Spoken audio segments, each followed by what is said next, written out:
नमस्कार श्रोतियों, मैं डॉक्टर सपना आप सबके सामने फिर से हाजिर हूँ केवल दर्शन इस बुक का रीडिंग करने के लिए। सर्वप्रथम हम लोग हमारे जो गुरु है महावतार बाबा जी के साथ लहड़ी महाशय की एनर्जी से कनेक्ट होंगे और आज का स्वाध्याय स्टार्ट करेंगे। स्वाध्याय चल रहा साधन। साधन के अंदर हमारा सूत्र नंबर 27 चल रहा है, जिसके अंदर की स्वर्गलोक के बारे में इंफॉर्मेशन दी है।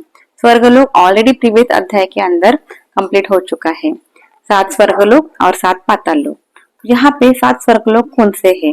भू भुवर स्व महर्जन तपहा सत्यमिति सप्तलोकः, यानी भूलोक, भुवरलोक, स्वरलोक, महालोक, जनलोक, तपलोक और सत्यलोक, ये 7 लोक है।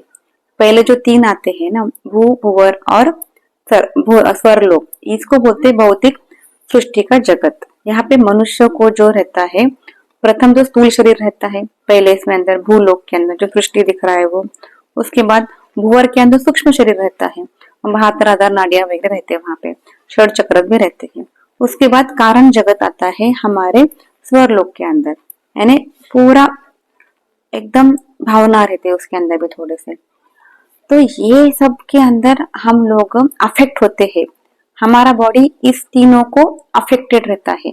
मगर बॉडीलेस स्टेट जो रहती है ना, वो वहां पे स्टार्ट होती है 4th से महरलोक।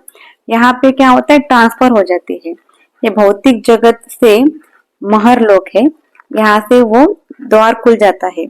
ऐसे द्वार खुल जाता है वैसे ही व्यक्ति इधर आ जाता है। इधर कौन से लास्ट 3 है, उसी को अलौकिक सृष्टि जगत भी कहा जाता है, जो कि है जनलोक, तपोलोक और सत्यलोक।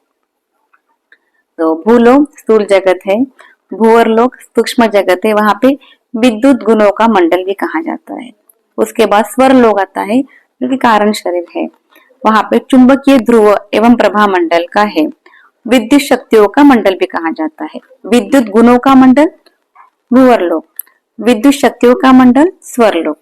महरलोक को महाद्वार, ईश्वर का द्वार या दशम द्वार भी कहा जाता है।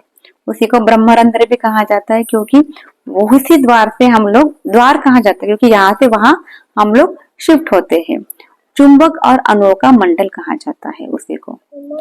फिर उसके बाद आता है, फिर 5वां जो है वह जनलोक। जनलोक को ईश्वर पुत्र का मंडल भी कहा जाता है, क्योंकि महरलोक से हम लोग इधर आ गए तो क्या रहता है, एकदम लाइट बॉडी रहता है, वहां पे ओनली एक लाइट प्रकाशमय रहता है। परम तत्व का प्रतिबिंब भी कहा जाता है, वहां प्रकाशमय शरीर रहता है। फिर आता है तपोलोक। तपोलोक के अंदर व्याप्त परम तत्व का मंडल भी कहा जाता है। वहां पे जैसे नदी की धारा बहती है, वैसे ओमकार का स्पंदन कंटिन्यूस रहता है। पवित्र आत्मा का मंडल भी कहा जाता है। और लास्ट है सत्यलोक। लास्ट है सत्यलोक, जिसको कि ईश्वर या परम तत्व या सत्य का लोक भी कहा जाता है। तो ऐसा कहते हैं, जब आत्मा परमात्मा में पूर्ण तरह से विलीन हो जाता है, मैं ही सृष्टि बन जाता है, मैंपन चला जाके सृष्टि के अंदर एक हो जाता है, तब सत्यलोक में हम लोग विलीन हो जाते हैं। उसके बाद फिर से हमको बॉडी नहीं मिलता है, बॉडी लेस स्टेज रहती है, वहां पे फुल आत्मा से परमात्मा विलीन हो जाता है। अब जब हम लोग ध्यान अवस्था करते हैं, तब भूलोक, भूवरलोक और स्वरलोक की बहुत बार हमको अनुभूति होती है। भूलोक में तो हम लोग है ही, बहुत बार जब ध्यान करते हैं तो वाइब्रेशन फीलिंग होते हैं, उसी को हम लोग भूवरलोक में यानी सूक्ष्म जगत का एहसास होता है।